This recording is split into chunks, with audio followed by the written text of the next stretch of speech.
आकांक्षा, मेरी टाई कहाँ है? कब से ढूंढ रहा हूँ और अभी तक मेरी ग्रीन टी नहीं लाई। लाई जी, आपकी टाई वही ऊपर अलमारी में रखी है और आपकी ग्रीन टी बना रही हूँ। अभी तक बना रही हो? क्या कर रही थी सुबह से?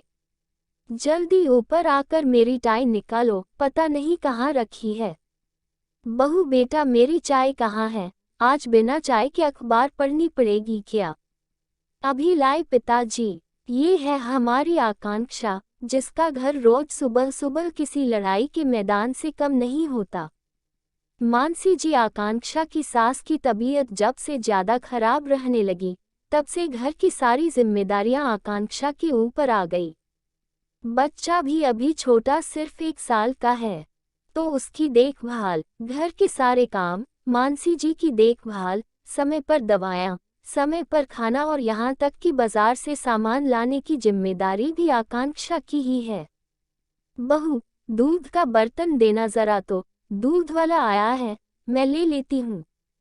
अरे माँ, आप क्यों उठकर आई? मैं जा ही रही थी लेने। आप चलिए कमरे में आराम करिए, मैं ले लूंगी। मानसी जी को रसोई में आया देख आकांक्षा ने कहा। मानसी जी हार्ट पेशेंट है और अभी कुछ दिनों पहले ही उन्हें हार्ट अटैक आया था, तो डॉक्टर ने ज़्यादा से ज़्यादा आराम करने के लिए कहा है। इसलिए मानसी जी पहले की तरह आकांक्षा की मदद भी नहीं कर पाती है।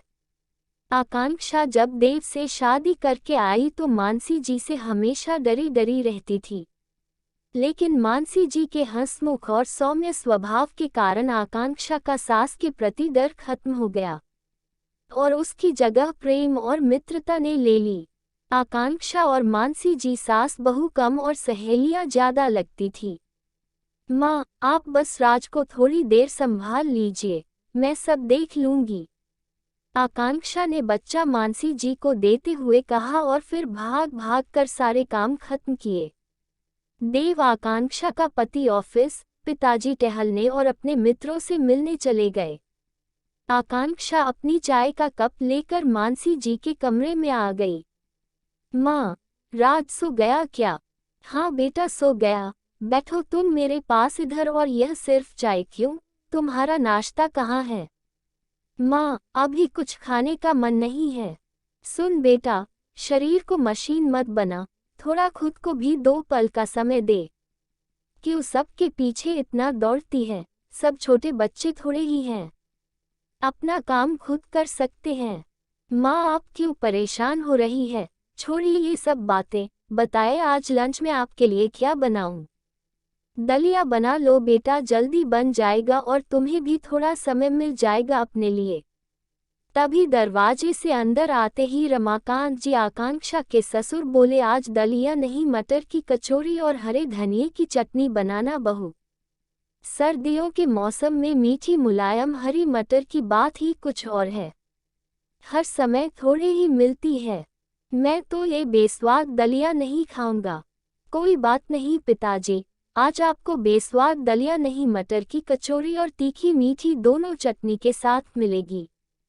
कहकर आकांक्षा रसोई में चली जाती है।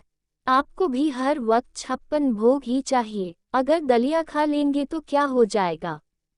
तभी सोचा है बहू बेचारी कैसे सब संभाल रही है।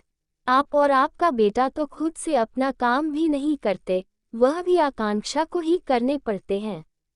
उस बच्ची को तो अपने लिए समय ही कब मिलता है।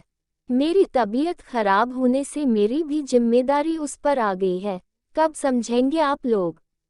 मानसी जी रमाकांत जी से बात कर रही थी कि उन्हें अचानक किसी के गुस्से में चीखने की आवाज आई। रमाकांत जी बोले, ये तो देव की आवाज है।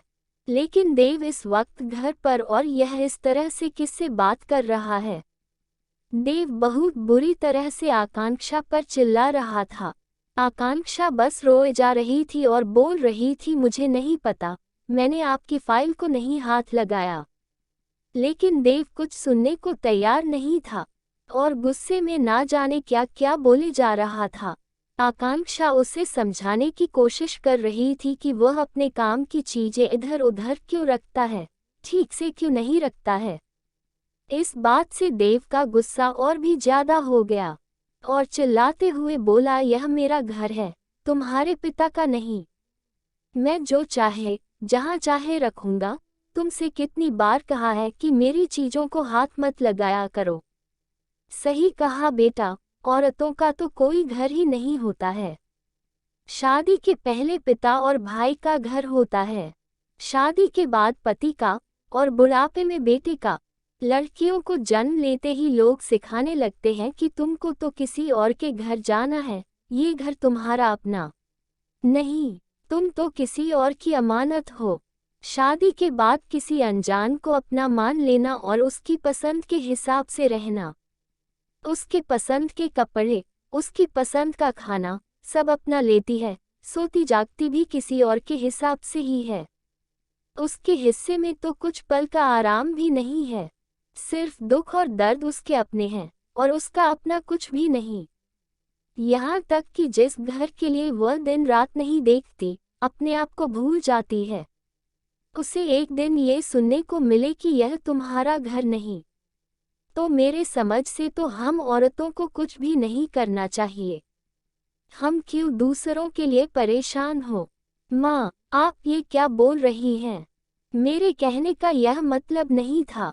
मेरी एक फाइल नहीं मिल रही है, ऑफिस में भी नहीं थी, तो मुझे लगा आकांक्षा ने कहीं रख दी है, और उस फाइल के बिना मेरी मीटिंग भी कैंसिल हो गई, देव ने कहा। तो उसमें बहू का क्या दोष है? तुम्हारी माँ सही कह रही है, बोलने से पहले सोच लिया करो किससे क्या बोलना है। बहू सुबह से ही घर के कामों में लग जाती है, रात को भी हम खा पीकर आराम कर रहे होते हैं, लेकिन तब भी वह कामों में ही लगी रहती है। यहाँ तक कि अगर हमें पानी भी चाहिए तो हम खुद नहीं लेते, बल्कि बहू को आवाज लगा देते हैं, जैसे वह इंसान नहीं कोई मशीन हो। हम ये भी भूल जाते हैं कि जैसे हमें किसी के गलत व्यवहार से दुख होता है, वैसे ही उसे भी होता होगा। तुम तो सुबह तैयार होकर ऑफिस के लिए निकल जाते हो, कभी यह भी सोचा है कि तुम्हारे पीछे तुम्हारे माता पिता, बच्चे और घर का ध्यान कौन रखता है? ऑफिस से आने पर भी गर्मा गर्म चाय, नाश्ता, खाना सब मिलता है, उस सब की व्यवस्था कौन करता है? सिर्फ बाहर जाकर पैसे कमाने से यह समझ लेना कि यह घर सिर्फ तुम्हारा है, कहाँ तक सही है? इसलिए मैं बहू को हमेशा बहू बेटा बुलाता हूँ, क्योंकि वो बहू की तरह घर की देखभाल करती है और एक बेटे की तरह हम बूढ़े माँ बाप की जिम्मेदारियाँ भी उठाती है। तुम्हें तो अपने माता पिता का हाल तक पूछने की फुर्सत नहीं है। तुम्हें तो बहू से सीखना चाहिए कि एक बेटे की जिम्मेदारी कैसे निभाते हैं, और उल्टा तुम हो कि उसे सुनाए जा रहे हो। तुम्हें तो शर्म आनी चाहिए कि जो तुम्हारी जिम्मेदारी को अपनी जिम्मेदारी समझकर निभा रही है, उसके साथ ऐसा व्यवहार। बस करिए पिताजी, मैं अपनी गलती समझ चुका हूँ, मुझे माफ कर दो आकांक्षा, मुझसे बहुत बड़ी गलती हो गई है। आगे से ऐसा कुछ नहीं होगा जिससे तुम्हें तकलीफ हो। अब से मैं भी जितनी हो सके तुम्हारी मदद करूँगा, और इसकी शुरुआत आज से ही होगी, बल्कि अभी से ही होगी। आप सब लोगों के लिए मैं अभी गर्मा गर्म अदरक वाली चाय बनाकर लाता हूँ।